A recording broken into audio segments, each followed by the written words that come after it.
Amém? Glória a Deus. Quero chamar a missionária Glena. Vamos falar com ela. Deixa Deus te usar. Deixa Deus te usar muito. Estamos aqui para ouvir.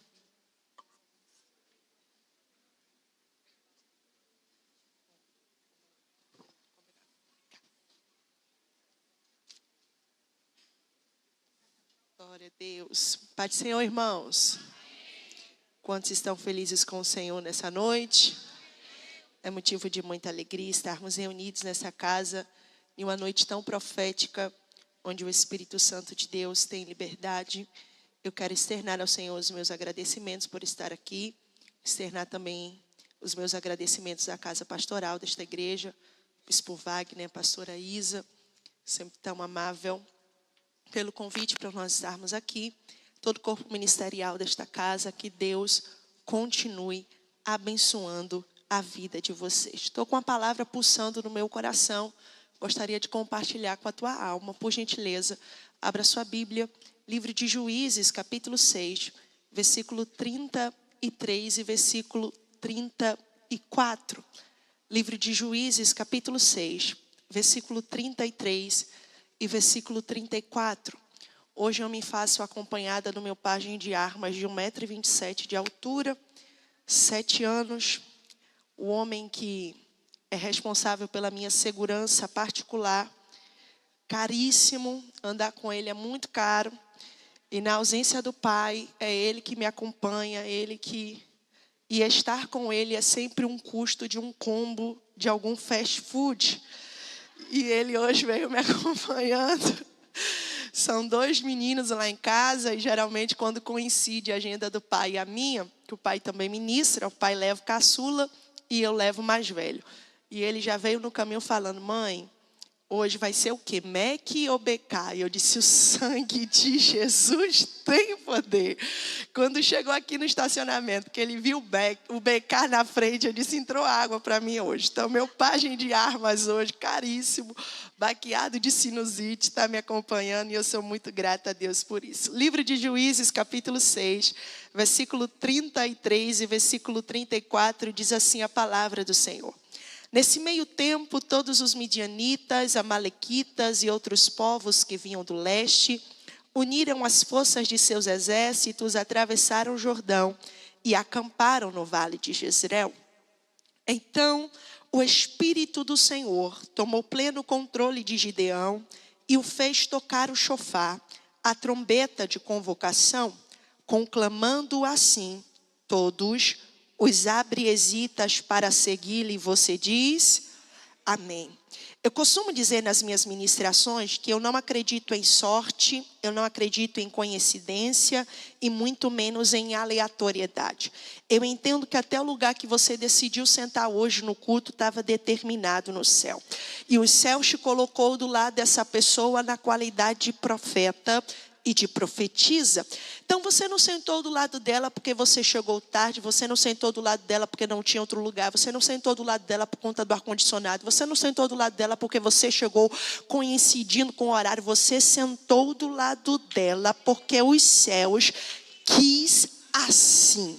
E você sentou do lado dela para ser profeta e profetiza. E o que profeta e profetiza faz? Profetiza.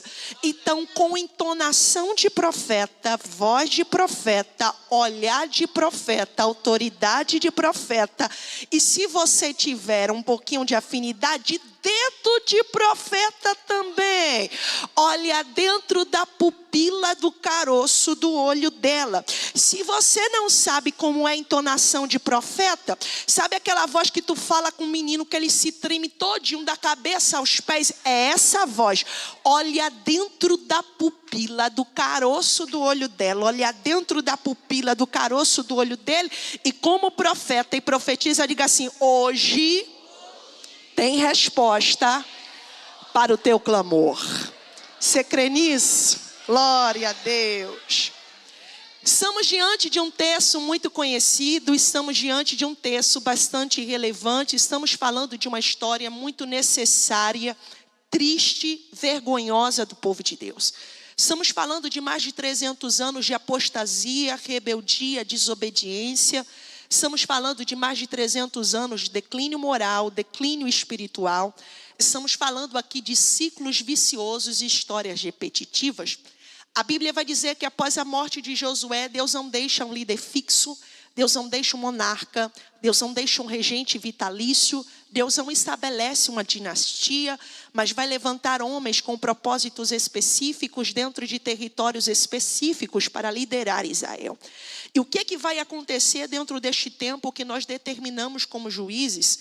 A Bíblia vai dizer que todas as vezes que Deus levantava um homem, e no caso do capítulo 4, uma mulher, o povo adorava, o povo sacrificava, o povo buscava, o povo jejuava. Só que todas as vezes que esse líder morria, o povo voltava a pecar, o povo voltava a sacrificar, o povo voltava a idolatrar e o povo voltava a fazer tudo aquilo que era mal aos olhos do Senhor. E o que acontece com um filho desobediente, irmão? É repreendido, é castigado. A Bíblia diz que diante da desobediência de Israel, Deus dava legalidade ao inimigo, Deus dava legalidade ao opressor para escarnecer, humilhar, subjugar Israel, para que ele entendesse que não havia outro caminho a não ser o centro da vontade de Deus. Estamos diante do capítulo 6 do livro de Juízes, quando a Bíblia vai dizer que Deus vai levantar por intermédio de Débora, Baraque e Jael, um tempo de libertação do rei Jabim, rei cananeu. E assim diz o texto, que 40 anos de paz se estabelece em Israel. Não há guerra, não há rumor de guerra, não há espada, não há rumor de espada. Estamos vivendo um tempo de paz no território do povo de Deus. Só que o capítulo 6, em especial o versículo 2, o texto vai dizer para a gente que Israel vai fazer aquilo que era mal aos olhos do Senhor. E o panorama espiritual de Israel no capítulo 6 é muito mais vergonhoso e muito mais triste do que apresentado antes, porque Israel, a partir do capítulo 6, vai praticar o que nós chamamos nos nossos dias atuais de sincretismo religioso. Israel não vai abandonar mais o ambiente do culto, Israel não vai mais abandonar o ambiente do templo, Israel não vai abandonar o ambiente do culto ao Senhor, mas pelo contrário, a Bíblia vai dizer que Israel vai dar glória no culto, vai adorar no culto, ofertar no culto, sacrificar no culto, se alegrar no culto, e quando saía do culto, prestava culto de sacrifício a Baal. A Bíblia vai dizer que o cenário espiritual de Israel é tão vergonhoso, é tão triste, é tão decadente, que Israel agora adora no culto, glorifica no culto, exalta no culto, entrega no culto, e quando sai do culto, presta culto de sacrifício a Baal. Quando a gente entende quem é Baal na história, isso aqui toma proporções alarmantes e revoltantes.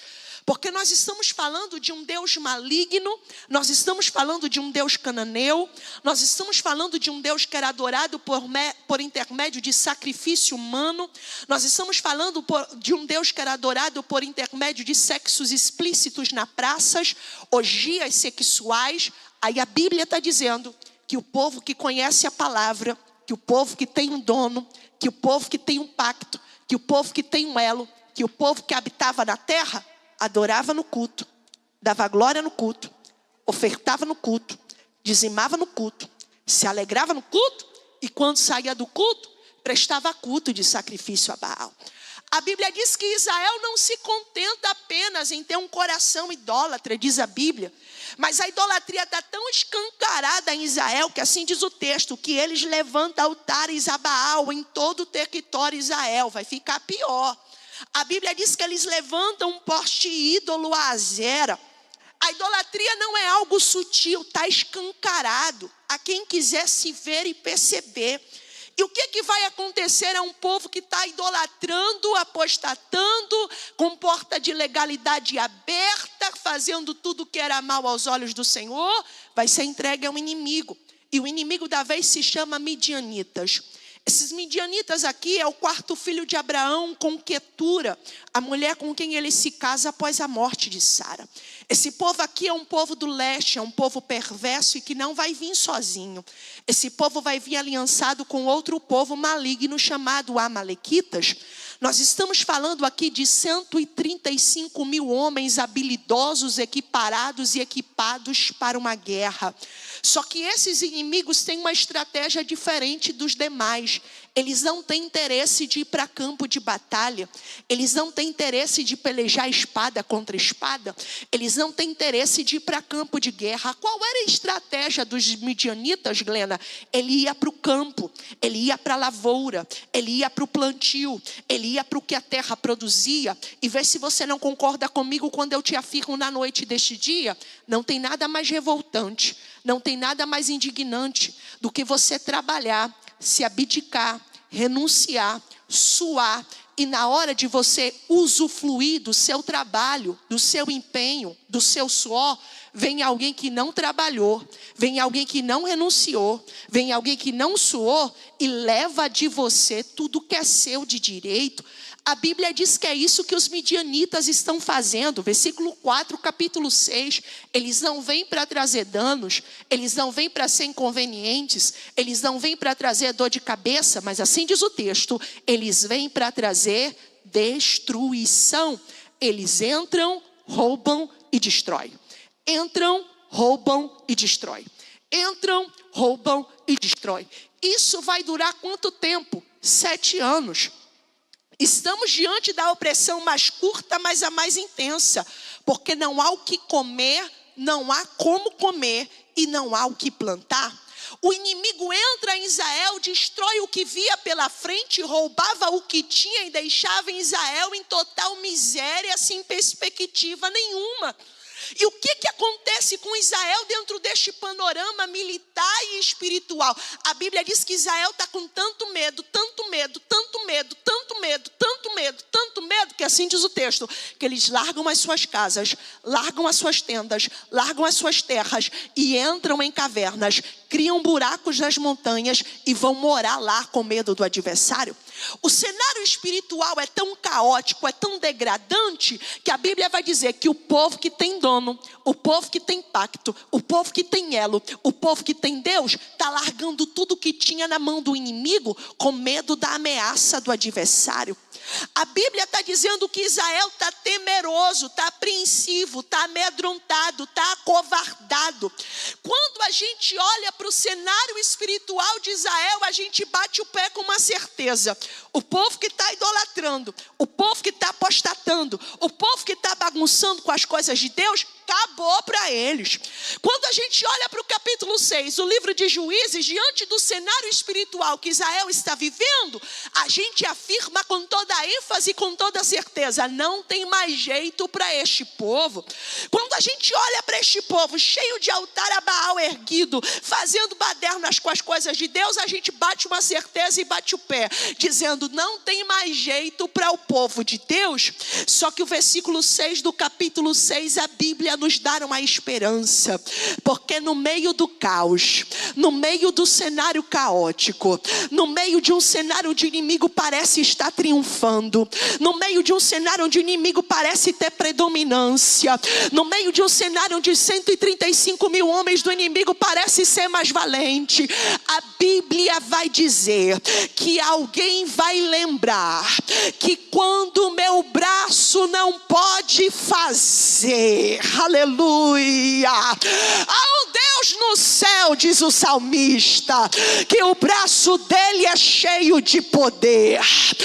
Alguém vai lembrar no versículo 6 que quando o meu recurso não entra, quando a minha força não opera, quando eu não tenho força capaz para resolver o problema, alguém vai lembrar de clamar a um Deus que é mais poderoso que midianita, mais valente que adversário, mais poderoso que inimigo. A Bíblia vai dizer que alguém vai lembrar de clamar, alguém vai lembrar de gritar, alguém vai lembrar de orar. orar. E assim diz Jeremias capítulo 33, verso 3: clama a mim e responder-te-ei, anunciar-te-ei coisas grandes e firmes que não sabes. Eu venho na noite desta terça-feira dizer ao coração de alguém que talvez entrou neste culto dizendo: Glenda, eu entrei aqui hoje, eu estava precisando da mão de A, do recurso de B, da assistência de C, da interferência de D, da mão de E, que fé F fizesse. Só que os céus te traz na noite deste dia para dizer: tu não precisa da mão de A, tu não precisa da interferência de B, tu não precisa que C te apresente, tu não precisa que D te coloque na roda. O que é que eu preciso então, Glenda? Clama que eu desço, clama que eu entro, clama que eu faço, clama que eu curo, clama que eu abro, clama que eu chego, clama que eu toco, clama que eu desço. Ele traz alguém na noite desta terça-feira para dizer: se você clamar na aba orla, eu desço para resolver a questão. Se você clamar na noite desta terça-feira, eu desço para resolver a afronta. Se você clamar na noite deste culto, eu desço para curar a enfermidade. Se você clamar na noite deste ambiente, eu desço para abrir a porta. Eu estou dando a oportunidade para alguém que entrou neste ambiente e ainda não gritou o nome dele. Ele está dizendo: eu estou na casa. Porque há uma diferença entre orar e clamar. Clamar é urgência, clamar é intensidade. E sabe quem é que vai tratar desse assunto pra gente? Um mocinho chamado Bartimeu. Assim diz o texto, que Bartimeu estava à beira do caminho quando ouviu dizer que na aba orla estava passando alguém que podia resolver o problema. Aí ele vai começar a gritar: Jesus, filho de Davi, tem misericórdia de mim. Só que assim diz o texto, que muitos têm a maturidade para entender isso. Muitos olharam para ele e disseram: cala a boca, para de gritar, para de orar, para de profetizar, para de falar, não vai dar em nada, não vai resultar em nada.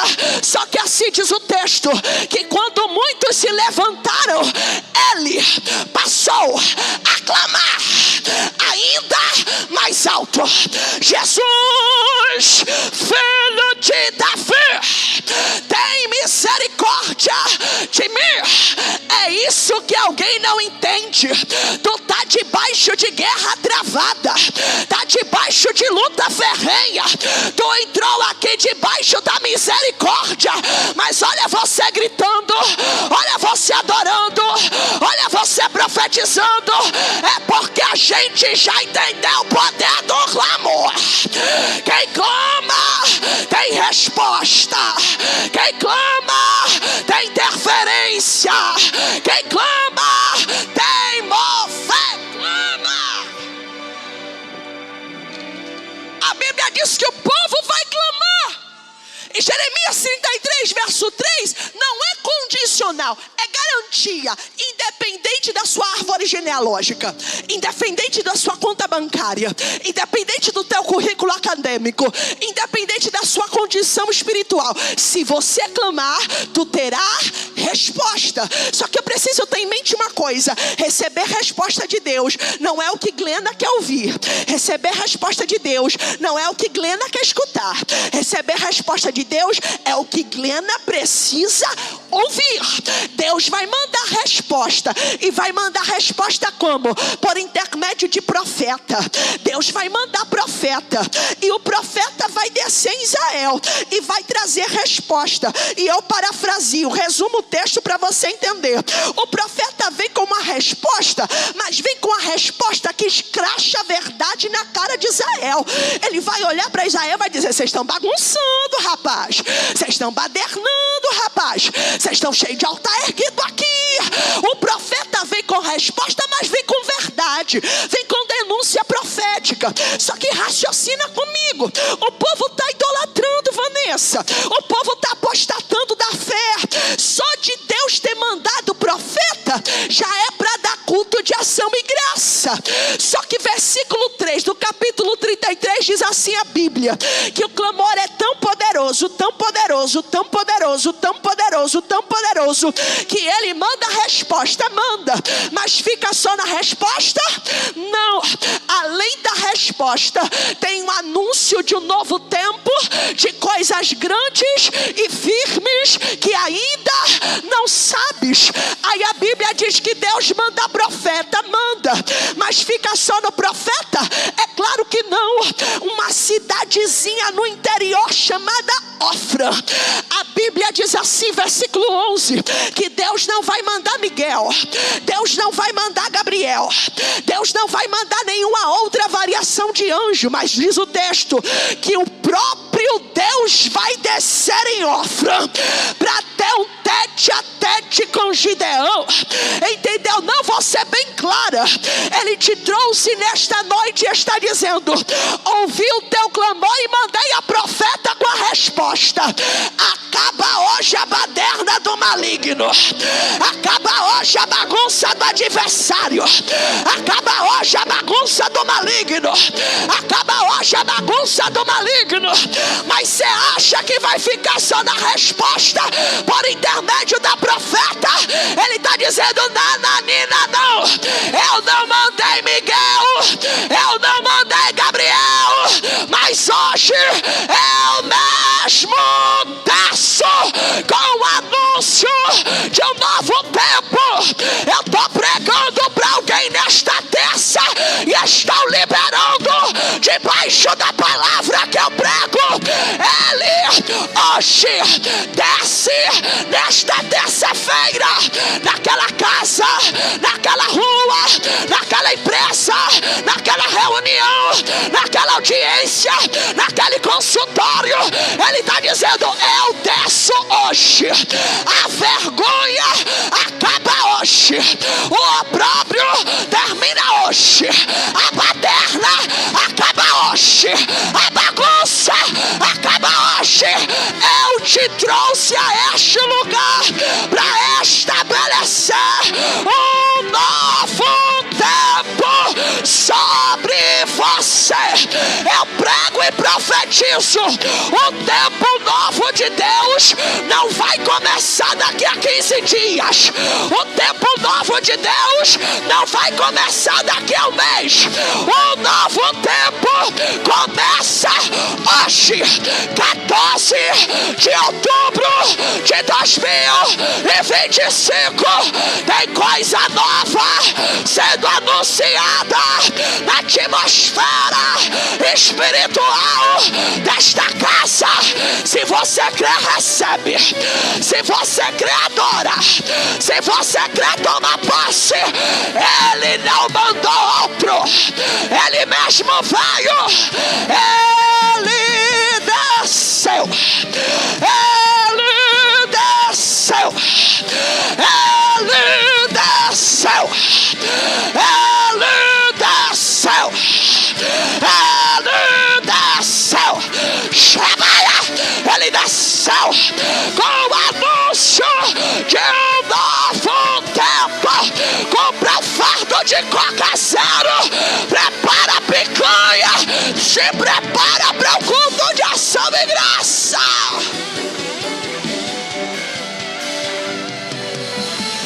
Ele desceu.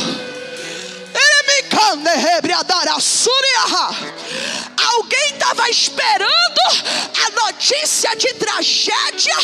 Alguém estava esperando a notícia do culto fúnebre. Alguém estava esperando a notícia contrária. Mas o Senhor estava dizendo para alguém: só não imaginavam que em plena terça-feira eu ia marcar um encontro contigo neste lugar. Chame a raia. Alguém estava esperando a notícia do plano frustrado, do recurso que não chegou, da porta que não abriu, do patrocínio que não veio, só que não imaginava que em plena terça-feira eu ia fazer uma visita na tua cidade. Eu ia descer naquela casa para dizer: começa uma nova história. Oxi, oxi, oxi, oxi.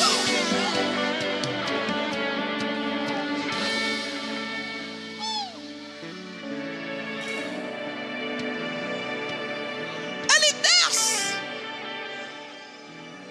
Só que a Bíblia me constrange. Por quê? Porque todas as vezes que Deus tem um particular de uma proporção dessa, Ele vai encontrar alguém trabalhando. A Bíblia diz que Gideão estava trabalhando. Estava fazendo o quê? Malhando trigo no lagar.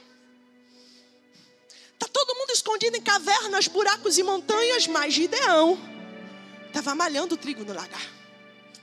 Só que lagar não é lugar de malhar trigo. Trigo se malhava em eira. E o que é eira? A eira é lugar aberto onde o vento favorece o trabalho de quem malha trigo.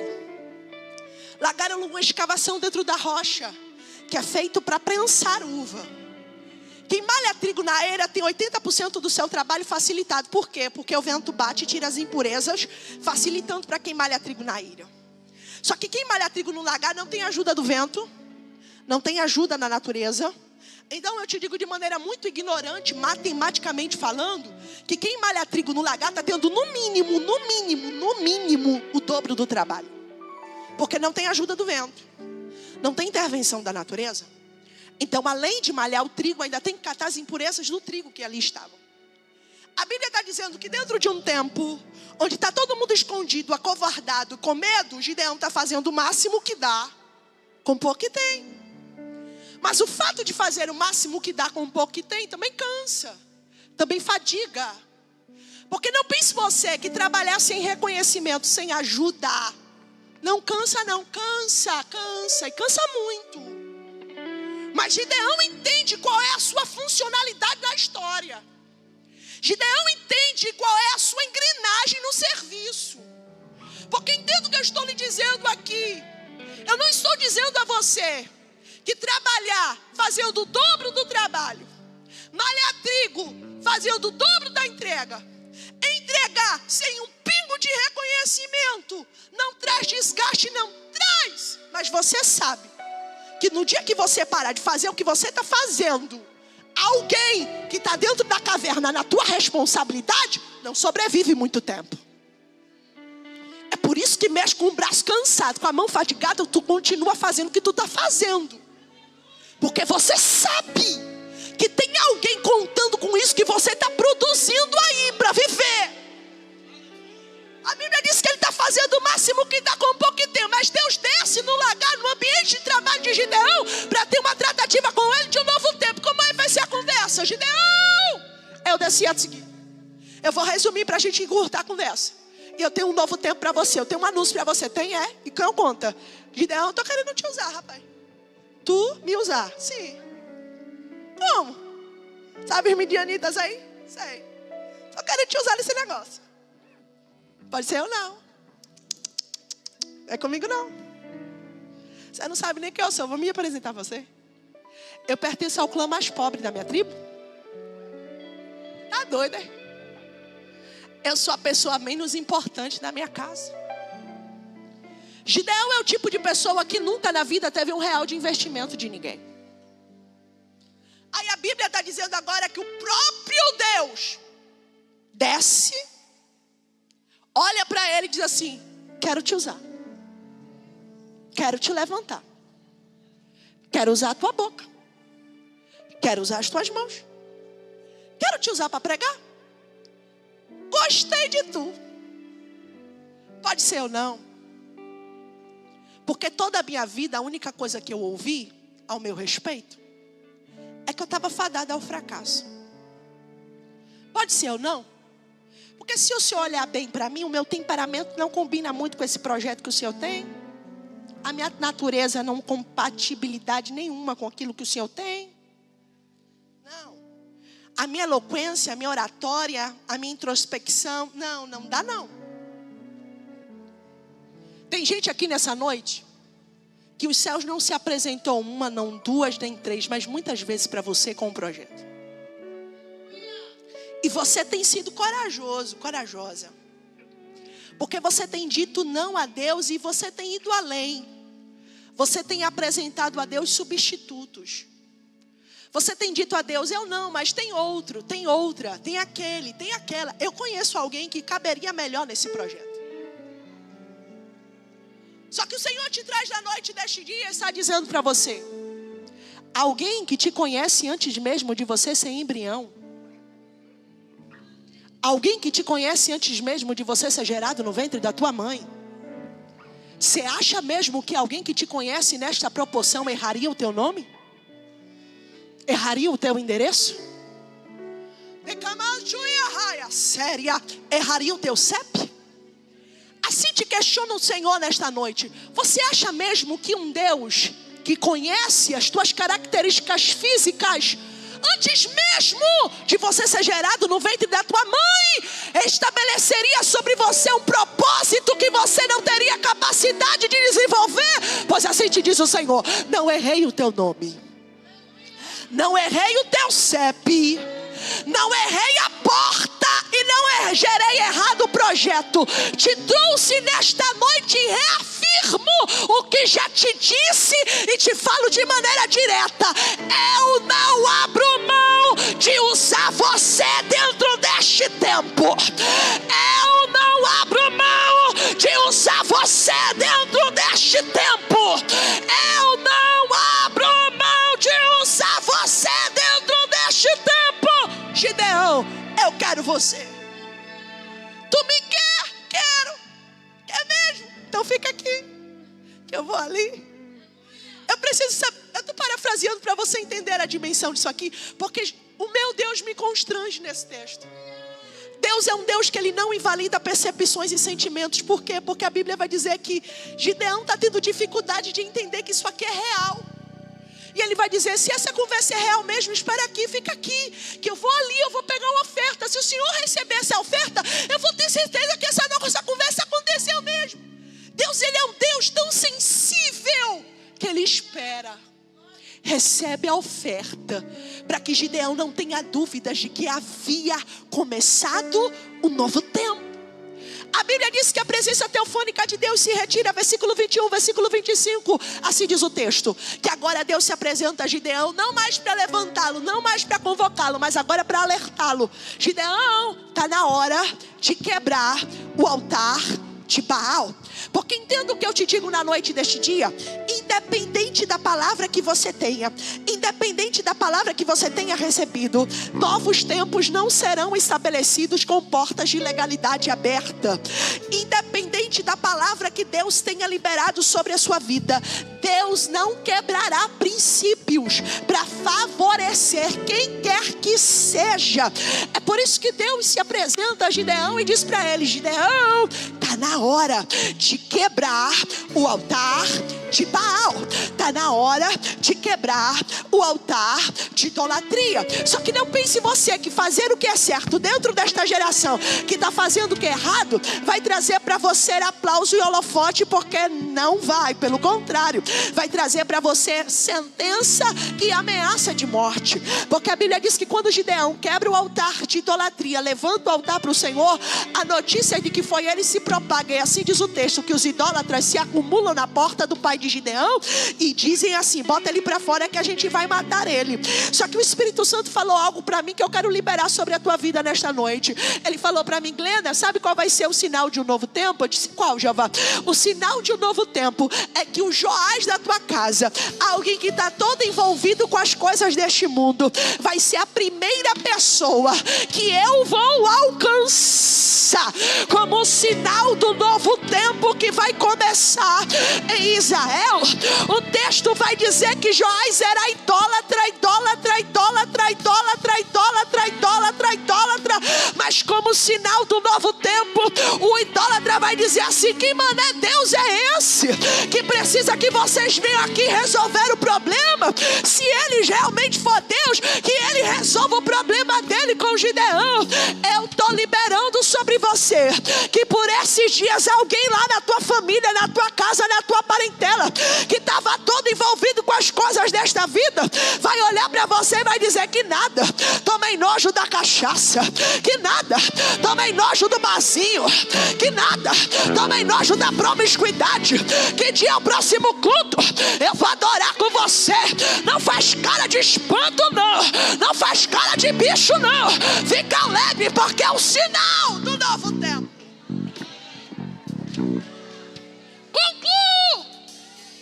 A Bíblia diz que o altar é quebrado, porta de legalidade fechada, mas ainda tem um inimigo. Qual? Midianitas. E assim diz o texto, versículo 33, que os 135 mil homens atravessam o Jordão e se reúnem no vale de Jezreel. Versículo 33, a Bíblia está dizendo que 135 mil homens estão se preparando para o possível 8º ataque. Estamos falando de homens habilidosos, equiparados, armados, com um histórico invicto, intacto de batalha vencida contra Israel. Nós estamos falando de Israel, militarmente falando, humanamente falando, impossível vitória. A Bíblia vai dizer, e eu imagino, isso aqui é imaginação minha, conjectura minha, eu imagino que os inimigos estavam reunidos no vale de Jezreel e a conversa era essa assim: como a gente vai atacar eles essa semana? Como a gente destrói eles esse mês? Como a gente vai atacar o emocional dela dessa vez? Porque a Bíblia vai dizer que o projeto deles é trazer destruição.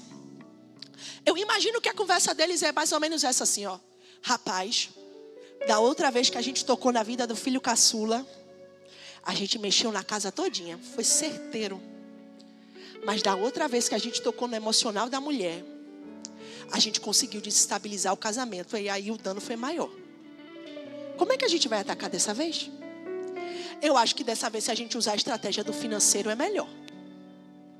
A Bíblia vai dizer que eles estavam reunidos. E eu imagino que planejando, se atacariam pela direita, pela esquerda, pela frente, pela trás. Só que a Bíblia diz que quando havia uma reunião maligna, um projeto maligno, uma estratagema satânica, assim diz o texto, que o Espírito do Senhor, a presença de Deus, a presença de Jesus, reuniões estavam sendo feitas no vale de Jezreel. O inimigo estava armando para atacar casa, destruir família, destruir o casamento, destruir o emocional, tocar na saúde, tocar na empresa, tocar na finança. Mas assim diz o versículo 34, que enquanto o inimigo estava reunido, a presença de Deus se apoderou de Gideão. Eu quero dizer a você que reuniões no mundo da malignidade foram armadas, projetadas, arquitetadas. Só que o inimigo não entende que quem peleja ao nosso favor, quem peleja ao favor da nossa casa, quem peleja ao favor da nossa família, não chega atrasado nem chega depois. Pelo contrário, ele se antecipa. Enquanto o inimigo estava projetando, os céus se antecipou em se apoderar de Gideão. A Bíblia diz que a presença de Deus é tão poderosa, é tão poderosa, é tão poderosa, que assim diz o texto, estava todo mundo dentro de caverna, todo mundo dentro de montanha, estava todo mundo com medo, estava todo mundo apreensivo, mas depois que a presença de Deus encheu a vida de Gideão, ele vai pegar a trombeta, ele vai pegar a trombeta de convocação, e ele vai tocar. E olhe como a presença de Deus é poderosa. A Bíblia diz que a presença de Deus na vida de Gideão vai ter o poder de arrancar de dentro da caverna todo mundo que estava com medo. Não entenda errado o que eu prego para você. Encerro na noite deste dia. Eu não estou aqui dizendo a você, nem fazendo apologia, dizendo que não é para crescer, não é para investir. Pelo amor de Deus, não é nada disso. Toda sorte de crescimento e de investimento, ela é válida. Só que tem guerras que o nosso currículo acadêmico não vai pesar. Tem guerras que a nossa influência social não vai valer. Tem guerras que o nosso valor na conta bancária é balela. Tem guerras que o nosso número de rede social é coisa nenhuma. Mas se a gente tiver cheio da presença de Deus, não interessa se é 500 mil, não interessa se é 135 mil, não interessa se é o mundo inteiro. Se você estiver cheio da presença de Deus, alguém vai ter que entender que você está na maioria, você está na vantagem, você saiu da frente. É por isso que eu oro na noite deste dia, para que nos 4 cantos desta igreja, alguém que entrou aqui com a reserva da metade, agora seja cheio, agora seja cheio, agora seja cheio, agora seja cheio. Eu oro agora ao meu amigo Espírito Santo, debaixo da legalidade da palavra que eu prego neste lugar, no nome de Jesus. Espírito Santo de Deus, agora, como o Senhor se apoderou de Gideão, nós te damos legalidade, nós te damos legalidade, nós te damos legalidade, nós te damos legalidade, nós te damos legalidade, nós te damos legalidade.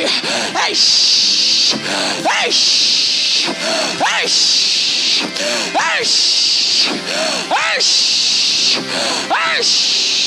Seja cheio agora, seja renovado agora, seja batizado agora, recebe variedade de línguas estranhas agora, agora, agora.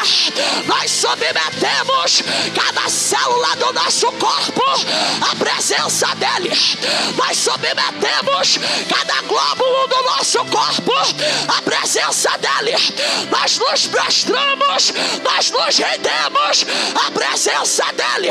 Você que pode, fica de pé comigo na noite deste dia. Você que pode, dá um abraço em alguém do teu lado. Ai, há uma presença neste lugar, há uma presença que permeia no ambiente desta casa. Rebaia, camanto reme a dar a choria, e canto rere a doria raia, e canto rere a doria raia. Dá um abraço dele aí, dá um abraço dela, porque toda reunião contrária está sendo desfeita agora, na autoridade da presença do nome de Jesus. É Ele que vai na nossa frente.